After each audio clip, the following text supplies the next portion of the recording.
Good morning students. आज हम पढ़ने वाले हैं connective tissue proper.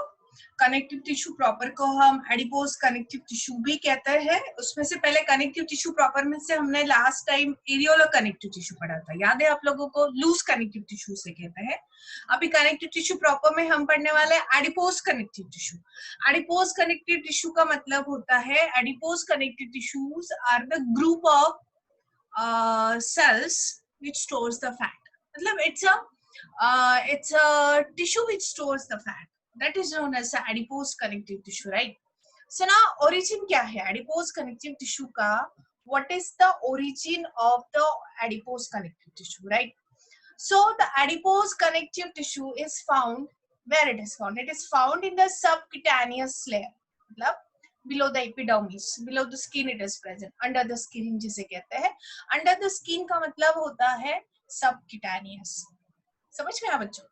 In the covering of the heart, heart के कवरिंग में भी है, and around the blood vessels and kidney. So kidney के कवरिंग के ऊपर भी, किडनी को पूरा का पूरा एडिपोज कनेक्टिव टिश्यू कवर करता है. Blood vessels are very important, उसे भी कवर करता है adipose connective tissue. It also forms the yellow bone marrow. अभी येलो बोन मैरो क्या होता है, I want to tell you, और एंड में I am going to explain you what is the function of adipose connective tissue. Adipose connective tissue का function क्या है? Adipose connective tissue is primary of food reserving. It always stores the fat. It always stores the fat in the form of oil droplets. और देखो, जितने ज्यादा fatty people होते हैं, आपने देखा जिनके बॉडी में ज्यादा फैट होता है, मतलब उनके बॉडी में ज्यादा एडिपोज टिश्यू होता है. तो व्हाट इज द फंक्शन? ये देखो, ब्लड वेसल्स को कवर करते हैं, ये हमारे किडनी को कवर करते हैं. इसका मतलब है कि these are the tissue which always absorb the shock. So it absorb the shock. जैसे आप लोगों को पता है सुमो है, हाँ, सुमो ताकतवर होता है कि नहीं? उसके बॉडी में बहुत ज्यादा फैट होता है, इसके कारण कोई भी मुक्का मारेगा, it can not feel that, वो उस शॉक को एब्जॉर्ब कर लेता है. सेम में हमारे बॉडी के वाइटल ऑर्गन्स जैसे है, किडनी है, ब्लड वेसल्स है, हार्ट है, इसके ऊपर एडिपोज कनेक्टिव टिश्यू का कवरिंग होता है, सो दैट जब कोई भी शॉक लगता है हमारे बॉडी को, मैकेनिकल शॉक हो, तो उस समय उस शॉक को ये एडिपोज कनेक्टिव टिश्यू एब्जॉर्ब कर लेती है. समझ रहे बच्चों? एडिपोज कनेक्टिव टिश्यू से एब्जॉर्ब कर लेती है. So it is one of the function. दूसरा, अभी जैसे स्टार्व कंडीशन है. स्टार्व कंडीशन का मतलब है we are not getting a food. तो आपको पता है हमारी बॉडी की जो सेल्स होती है, सबसे पहले उसका ऑप्शंस होता है, सबसे पहला उसका ऑप्शंस होता है कि कार्बोहाइड्रेट को यूटिलाइज करती है. कार्बोहाइड्रेट नहीं रहता है तो वो प्रोटीन को यूटिलाइज करती है. और जब प्रोटीन कार्बोहाइड्रेट बॉडी के खत्म हो जाए, सपोज कोई उपवास पे है, फास्टिंग पे है सालों के लिए, या उसने सोच लगा कि मुझे कुछ खाना नहीं है, बट फिर भी वो 2-3 महीने सरवाइव करता है, शायद उससे ज्यादा भी सरवाइव कर जाए, डिपेंड्स अपॉन द बॉडी. सो उस समय उसके बॉडी का जब कार्बोहाइड्रेट और प्रोटीन खत्म हो जाएगा, वो पर्सन कैसे सरवाइव करेगा? सेल मेटाबॉलिज्म करती है फैट्स का, और फैट का फाइनल कन्वर्शन फिर एटीपीज में होता है. समझ में आया बच्चों? So fat can also be act as a food source. अच्छा, जैसे कि आपको पता है डेजर्ट में समर में बहुत ज्यादा धूप होती है, हाई टेम्परेचर होता है, तो मोस्ट ऑफ द एनिमल्स जो रहते हैं वो समर में, डेजर्ट एनिमल्स जो रहते हैं, दे गेट बरीड देमसेल्फ, वो खुद को छुपा लेते हैं. और जब तक ये समर खत्म नहीं होता है, वो बाहर ही नहीं निकल आते हैं, तो वो डीप स्लीप में चले जाते हैं. समर में they go to the deep sleep. तो वो कुछ खाते पीते नहीं, खुद को ऐसे अंडर क्या बोल सकते हैं, अंडर सॉइल खुद को बरीड कर लेते हैं. ऐसे में how they are going to survive? So उस समय क्यों उनके बॉडी का जो फैट होता है उसका मेटाबॉलिज्म होता है और उनको एनर्जी मिलती है. सेम है, इस फिनोमिनन को कहते हैं स्टाइवेशन. इसे क्या कहते हैं बच्चों? स्टाइवेशन. उसी तरह से सेम वे में विंटर में ऑल्सो बहुत सारे एनिमल जैसे कि बेयर है, रोडेंट्स है, all of them go to the winter sleep. उसे हम विंटर स्लीप कहते हैं. वो खुद को बरीड कर लेते हैं, हाइड कर लेते हैं, और फिर कैसे सरवाइव करते होंगे? So they survive because of their fat. You understand? So fat is also the source of energy, mechanical shock, और इट ऑल्सो इंसुलेट्स. जैसे थीन पर्सन है और फैटी पर्सन है, ठंडी किसको लगेगी? ठंड किसे लगेगी? कोल्ड ज्यादा किसे लगेगी? The person who is slim. So जो फैटी होता है उनकी बॉडी इंसुलेट होती रहती है, हीट डायरेक्टली उनके बॉडी में एंटर नहीं हो, मतलब कोल्ड डायरेक्टली उनके बॉडी में एंटर नहीं हो रही, you understand? So it also act as a insulator, heat insulator बोल सकते हैं, it act as a heat insulator. So हम देखेंगे कुछ फंक्शंस पढ़ेंगे। Adipose tissue is primarily a food reserve. The subcutaneous fat जो रहता है प्रिवेंट द हीट लॉस, हमारे बॉडी से हीट लॉस को भी प्रिवेंट करता है। जनरली पोलर एनिमल्स, क्योंकि उनमें ठंड बहुत होती है वहां पे, तो हीट को बचाए रखता है। It forms the shock absorbing cushions around the kidney and the eyeballs, हमारे आईबॉल्स जो है which are very very important one, so उसके ऊपर भी एक कुशन बना के, कवरिंग बना के रखते हैं, ठीक है। It also produces the blood corpuscle. हाँ, यहाँ मैं रुक जाती हूँ और यहाँ पे आपको समझाना चाहती हूँ कि what is the meaning of that. अभी देखो, मैं आपको बताने जा रही हूँ, हमारे बॉडी में देयर आर, इस तरह से, ये है आपका कोई लॉन्ग बोन है, लॉन्ग बोन का समवॉट इस तरह से मैं स्ट्रक्चर ड्रॉ करना चाहती हूँ, और else I make it better. So हम यहाँ पे ड्रॉ करने जा रहे हैं, we are going to draw the structure of long bone. अभी यहाँ पे इतना अच्छे से ड्रॉ नहीं कर पा रही हूँ, बट या it is somewhat like this, इस तरह से हमारा लॉन्ग बोन है। सो लॉन्ग बोन का ये वाला जो रीजन होता है, इसे हम जनरली कहते हैं हेड रीजन। इस रीजन को हम जनरली कहते हैं हेड रीजन, या we call it as epiphysis, और sometimes you also called as spongy bone. और ये वाला रीजन जो है दोनों तरफ हेड रीजन है, और ये सेंटर वाला पोर्शन जो होता है ना, यहाँ पे देखो, यहाँ पे और यहाँ पे हमेशा हेड रीजन में रेड बोन मैरो रहता है। कौन रहता है? Red bone marrow. आपको पता है रेड बोन मैरो जो रहता है, it is the red bone marrow को मैं पढ़ाने जा रही हूँ, don't worry about that, but red bone marrow हमेशा ब्लड बनाता है हमारे बॉडी में, right? So it is going to synthesise. So red bone marrow is a kind of a stem cell which forms the different cells of a blood like RBCs, WBC, platelets, all of these are synthesized from the red bone marrow. And what is the location of the red bone marrow? Red bone marrow generally head region में रहते हैं। कहाँ रहते हैं? Head reason, जिसे मैंने कहा spongy bone, long bone जो रहते हैं उसके हेड रीजन में रहते हैं, इपीफाइसिस कहते हैं। यहाँ से हमारा ब्लड बनता है।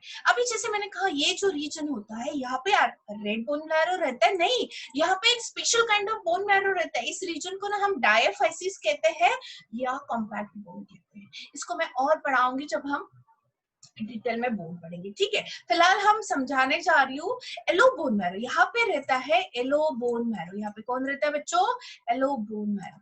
सो ये जो एलो बोन मैरो रहता है, एलो बोन मैरो, अच्छा मैंने बताया कि दो प्रकार की बोन मैरो है, एक रेड बोन मैरो, दूसरा है एलो बोन मैरो। सो ये रेड बोन मैरो जो है, मैंने बताया ये ब्लड को सिंथेसाइज करता है। फिर एलो बोन मैरो भी ब्लड सिंथेसाइज करता है कि नहीं?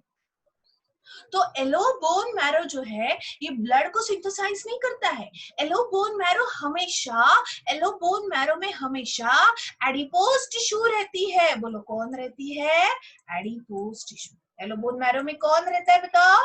एडिपोज टिश्यू, फैट स्टोर करने वाली टिश्यू रहती है एलो बोन मैरो। समझ में आया आपको बच्चों कि कोई भी हमारे बॉडी का लॉन्ग बोन लो, पकड़ लो कि आपका हैंड बोन है, सो इसके हेड रीजन में हमेशा इपीफाइसिस क्या रहता है? Red bone marrow. और इसका जो शाफ्ट है जिसे हम कहते हैं कॉम्पैक्ट बोन, जिसमें एलो बोन मैरो रहता है। एलो बोन मैरो में कौन है? Adipose tissue. सो फिर मेरा क्वेश्चन ये है कि फिर एलो बोन मैरो और ब्लड को सिंथेसाइज करता है क्या? सो एलो बोन मैरो में जनरली फैट स्टोर रहता है, but at the time of emergency, eight the time of emergency का मतलब किसी पर्सन का बड़ा सा एक्सीडेंट हुआ है, बहुत ज्यादा ब्लड फ्लो है, या किसी पर्सन में बहुत बड़ी सर्जरी हुई है, सो ऐसे में उस पर्सन में ब्लड के बहुत कम है, सो पूरा का पूरा प्रेशर जो है ब्लड बनाने का वो आ जाता है आरबीसी रेड बोन मैरो के ऊपर।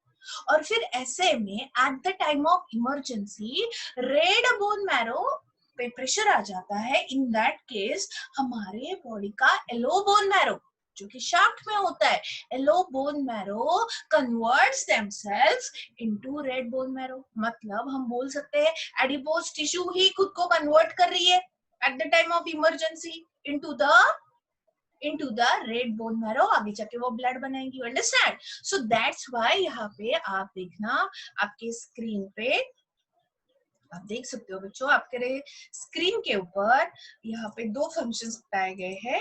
अभी आपको पता चलेगा. It also produces blood corpuscle, मतलब it also produces a blood cells. ये कहाँ से आया वर्ड? क्योंकि येलो बोन मैरो में एडिपोज टिश्यू रहती है और at the time of emergency वो खुद को कन्वर्ट करती है रेड बोन. उसी तरह से अभी जब हम पढ़ेंगे, देखो येलो बोन मैरो समझ में आया? अभी आपको समझ में आया होगा येलो बोन मैरो क्या है. स्ट्रक्चर देखो, स्ट्रक्चर देखो, ये नॉर्मल सेल थी, नॉर्मल एरियोलर सेल थी पहले, बट इसमें जैसे फैट का डिपोजिशन होने लगा, इसका न्यूक्लियस ये पेरीफेरी की तरफ चला गया. इसका जो न्यूक्लियस है वो चला गया टुवर्ड्स द पेरीफेरी, ये चला गया टुवर्ड्स पेरीफेरी. आप देख सकते हैं ये वॉल है, इसका वॉल है, और वॉल की साइड साइड में you can see over here, यहाँ पे न्यूक्लियस चला गया. और ये क्या है प्रेजेंट? ये पूरा का पूरा है oil, that is a fat. So ये है adipose connective tissue. It is the adipose connective tissue and this one is the structure. कभी कभी जरूरी नहीं सिंगल फैट का ड्रॉपलेट को, कभी कभी क्या होता है, I am going to show you here. Okay, yes, I'm going to show you here. कभी कभी क्या होता है, adipose सेल जो है कभी कभी ऐसे भी दिखती है. कैसे दिखती है? So now let's check it out. अभी मैंने कहा ये है कोई सेल. एडिपोज टिश्यू वैसे तो एरियोलर टिश्यू का मॉडिफिकेशन है, और अभी ये न्यूक्लियस से चला गया पेरीफेरी की तरफ, ये न्यूक्लियस से पूरा का पूरा चला गया पेरीफेरी की तरफ, और यहाँ पे ना इस तरह से फैट की ड्रॉपलेट्स रहते. जरूरी नहीं हमेशा सिंगल बड़ा सा ड्रॉप हो, यहाँ पे फैट की छोटी छोटी ड्रॉपलेट्स भी रह सकती है. अच्छा, न्यूबॉर्न बेबीज जो रहती है, कौन से बेबीज? न्यूबॉर्न बेबीज में एडिपोज टिश्यू ज्यादा रहती है, और इसलिए उनकी एडिपोज टिश्यू ब्राउन कलर की दिखती है, क्योंकि उनमें एडिपोज टिश्यू के साथ साथ ब्लड वेसल्स ज्यादा रहती है, मतलब ब्लड का सिंथेसिस बहुत ज्यादा होता है. तो जनरली फीटस और जो इन्फेंट्स रहते हैं उनमें एडिपोज टिश्यू ब्राउन कलर की दिखती है. व्हाइट लुक्स ब्राउन बिकॉज उनमें large number of blood vessels होती है. उसी तरह से एडल्ट में यही एडिपोज टिश्यू व्हाइट कलर की दिखती है, क्योंकि कंपैरेटिवली इन्फेंट्स और न्यूबॉर्न फीटस मतलब जो मदर वोम में है, इन्फेंट्स मतलब जो जस्ट बॉर्न हुआ है बेबी, जो मदर वोम में है, मदर की यूटेरस में है, उसे हम कहेंगे कि वो कौन है? That is the foetus. और जो बॉर्न होता है उसे हम कहते हैं इन्फेंट्स. फिर धीरे धीरे उसकी ग्रोथ होगी, तो kids, child, like that growth stages होती है. समझ में आया? सो व्हाइट क्यों होता है? Because comparatively less number of adipocytes होते हैं, ज्यादा एडिपोसाइट्स होते हैं और कम ब्लड वेसल्स होती है. ब्राउन एडिपोज में एडिपोसाइट सेल कम, पर कंपैरेटिवली ब्लड वेसल्स बहुत ज्यादा होती है. सो कनेक्टिव टिश्यूज का हमने स्क्रीन पे देखा, व्हाइट एडिपोज टिश्यूज होती है, ब्राउन एडिपोज टिश्यूज होती है. देखो, this appears opaque due to presence of large number of adipocytes. It's commonly seen in adult. Brown adipose tissues जो रहती है, these are reddish brown in color due to the large number of the blood vessels. It is mostly found in a developing fetus and infants. Do you understand बच्चों adipose tissue? Do you understand now? हमने अभी तक के connective tissue proper पढ़ रहे हैं, उसमें हमने एरियोलो कनेक्टिव टिश्यूज देखा बच्चों, उसके बाद में हमने देखा adipose connective tissue. I hope आप पढ़ रहे हैं. और अभी हम पढ़ने जा रहे हैं व्हाइट फाइब्रस टिश्यू. मतलब क्या? व्हाइट फाइब्रस टिश्यू का मतलब होता है टेंडन्स. आपने इससे पहले आपके अर्लियर क्लासेस में भी देखा होगा कि टेंडन्स नाम बहुत सी बार सुना. टेंडन्स हमेशा मसल्स और टेंडन्स हमेशा मसल और बोन्स को अटैच करते हैं. Tendons are the fibrous white fibrous tissue जो हमेशा मसल और बोन को अटैच करने का काम करती है. सो अभी क्वेश्चन है कि ये टेंडन्स किससे बनते हैं? तो हमने पता है टेंडन व्हाइट फाइबर से बनते हैं. व्हाइट फाइबर मतलब collagen. It is made up of collagen fibers. It is made up of collagen protein. और उसी तरह से टेंडन्स. So टेंडन्स को पहले फिनिश कर देते हैं. टेंडन्स क्या है? Tendons are the white fibrous tissue जिसमें white collagen fibers ज्यादा रहते हैं. These are similar to but thicker than those found in the areolar tissue. हमने पढ़ा है areolar tissue में रहते हैं, but उससे thick रहते हैं. ये एक cord या sheet की फॉर्म में प्रेजेंट रहते हैं. कैसे प्रेजेंट रहते हैं? They are present in the form of a cord or a sheet. And how they are very tough and inelastic. Elastic नहीं है, वो फ्लेक्सिबल नहीं, दे आर वेरी टफ. इसलिए वो हमेशा दो चीजों को जोड़ने का काम करते हैं, that is muscle and the bone.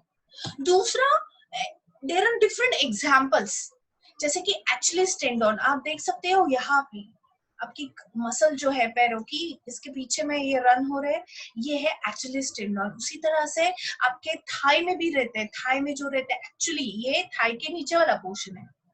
उसी तरह से थाई रीजन में भी रहते हैं, that is known as hamstring tendon. So there are the two examples that you guys have studied, Achilles tendon and the hamstring tendon. ठीक है. और ये as a sheet की तरह प्रेजेंट होते हैं हार्ट के वॉल के ऊपर, ब्रेन में, ड्यूरा मैटर में, स्पाइनल कॉर्ड में और किडनी में भी प्रेजेंट होते हैं. इसका मेन काम मैंने बताया. Generally tendons also help in white fibrous tissue का एग्जांपल है टेंडन्स. और टेंडन्स हमेशा बोन और मसल को जॉइन करते हैं. दूसरा, ये व्हाइट फाइब्रस टिश्यू शीट के फॉर्म में आपके ब्रेन का ड्यूरा मैटर है, हार्ट का वॉल है, किडनी का वॉल है, स्पाइनल कॉर्ड है, इन सब के ऊपर एज एन कवरिंग करके प्रेजेंट होता है, because it is very tough. क्योंकि ये बनता है कोलेजिन फाइबर्स से. किससे बन रहा है ये?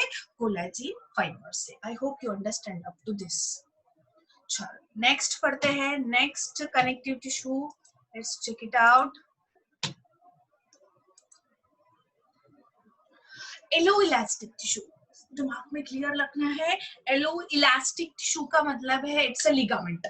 और लिगामेंट हमेशा बोन टू बोन ज्वाइन करते हैं. लिगामेंट हमेशा किसे ज्वाइन करते हैं? एक बोन को दूसरी बोन से ज्वाइन करने का काम लिगामेंट्स करते हैं. अभी लिगामेंट दो बोन को ज्वाइंट्स कर रहे हैं, मतलब हमेशा ये हमारे जॉइंट्स में प्रेजेंट रहेगी. जैसे कि ये कौन सा जॉइंट है? It is elbow joint, knee joint. यहाँ पे जहां जहां जॉइंट्स है, जहां शोल्डर जॉइंट, जॉइंट्स पे प्रेजेंट रहेंगे. अभी जॉइंट्स तो मूवमेंट करते हैं हमारे, सो हमेशा ध्यान में रखना लिगामेंट्स मूवेबल होते हैं. और ये लिगामेंट जो है, एलो इलास्टिक टिश्यू जो है, ये हमेशा इलास्टिक प्रोटीन से, इलास्टिन प्रोटीन से बनती है. आपको पता है इलास्टिन प्रोटीन से एलो फाइबर्स बनते हैं, और इलास्टिन प्रोटीन ये फ्लेक्सिबल प्रोटीन होता है. और ये जहां जहां रहेंगे, कौन? Yellow elastic tissue, they always provides a flexibility. वो हमेशा क्या करते हैं? फ्लेक्सिबिलिटी प्रोवाइड करते हैं. देखते हैं, ये है, ये जो पिक्चर है ना, ये आपका नी जॉइंट का है. ये नी के ऊपर ये पेटेला बोन्स है, और ये देखो यहाँ पे इस तरह से बीच में लिगामेंट्स रहते हैं. देखो लैटरल कोलैटरल लिगामेंट्स, ये लिगामेंट्स है. बाकी चीजें भी हम पढ़ने वाले हैं, बट ह्यूमंस के लिए पढ़ने हैं. ये देखो अलग अलग टाइप्स के लिगामेंट्स होते हैं. एलो इलास्टिक टिश्यू को हम पढ़ने जा रहे हैं. The yellow elastic tissue consist of mainly a loose network of elastic fibres. These elastic fibers are much thicker, बहुत ज्यादा thick रहते हैं, but they are similar to areolar tissue. जैसे एरियोलर टिश्यू में रहते हैं वैसे ही रहते हैं, बट थोड़े स्ट्रॉन्ग रहते हैं. इसके दो फॉर्म होते हैं, कॉर्ड्स एंड शीट्स. कॉर्ड जो फॉर्म होते हैं उसे हम लिगामेंट्स कहते हैं. और लिगामेंट का काम, जैसे मैंने बताया, बोन टू बोन अटैचमेंट के लिए होता है. लिगामेंट्स सेम थिंग मैंने जैसे बताया, जो हमेशा they play a very important role in preventing dislocation. अभी देखो दो बोन्स एक दूसरे से अटैच है, वो डिसलोकेट हो रहे हैं क्या? नहीं. Why? Because in between them what is present? In between them ligament होता है. दैट्स व्हाई वो एक दूसरे से डिसलोकेट नहीं हो रहे. You understand? As a sheet form में भी प्रेजेंट होते हैं. जैसे मैंने कहा, वेसल, लंग, ब्रोंक्यूल्स के ऊपर में भी प्रेजेंट होते हैं. और ये हमेशा ऑर्गन्स की रिकवरी के लिए, उसके एक्सपांशन के लिए हेल्प करते हैं. कौन? Yellow elastic tissue. Do you understand बच्चों up to this?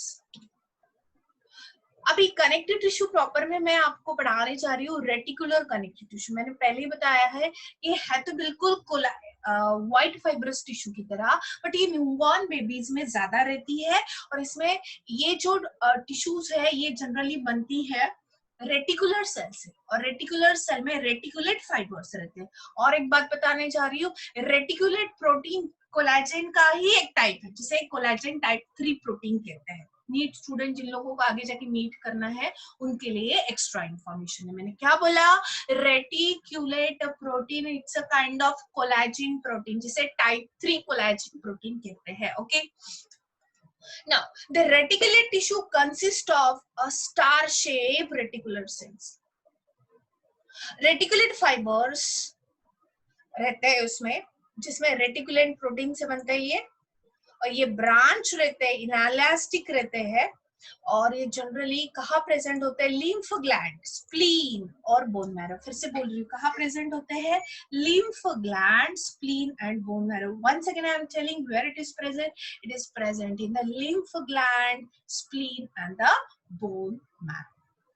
The reticular cells are phagocytic and forms a defense mechanism of the body. मतलब you know that I told you in irregular connective tissue phagocytosis का mechanism macrophages करते हैं. The same way phenomenon is there. Reticular tissue जो है, those are phagocytic in nature. They kill the pathogen, they kill the dead cells. Do you understand, bachcho? Are you clear about this? So today we have almost finished all the connective tissue proper. Connective tissue proper में देखो हमने क्या पढ़ा, we have studied very important one. देखो classification में हमने पहले first पढ़ा एरियोलर कनेक्टिव टिश्यू, फिर हमने पढ़ा एडिपोज कनेक्टिव टिश्यू, फिर हमने पढ़ा white fibrous connective tissue and the yellow elastic and reticular connective tissue. इसको अच्छे से लर्न करना है। जब रेगुलर क्लासेस स्टार्ट होंगे I will definitely ask you the question on this. ठीक है, thank you very much, keep on studying.